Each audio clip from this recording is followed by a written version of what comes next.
Muraho neza, amazina yanjye nitwa Nshimiyimana Desire, nkaba nagira ngo mbasangize ibi byishimo bya cano nshyashya igiye gutangira gukora guhera uyu munsi, yitwa Desire Hobby TV, izajya ibagezaho umuziki nyarwanda wifashishije acoustic.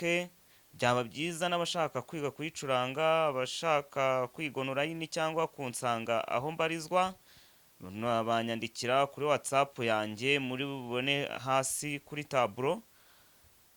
Turatangira vuba, guhera uyu munsi biratangira ibiganiro binyureho by'ukuntu wakwiga umuziki uciye online. Wanyandikira kuri WhatsApp cyangwa se ukansanga aho ntuye nk'uko nabivuze haruguru. Ariko ikigenderewe cyane nka 80% mu minsi mike ndatangira kubagezaho umuziki wanjye wa gospel wo kuramya no guhimbaza Imana. Murakoze, nicyo nagira mbasangizeho nshuti zanjye, nshuti ziyica no guhera uyu munsi. Mube hafi, munsapotinge, mukore share, like, subscribe kugira ngo cano izamuke kandi igumye ibagezeho ibyiza nk'uko mbibasezeranyije. Murakoze.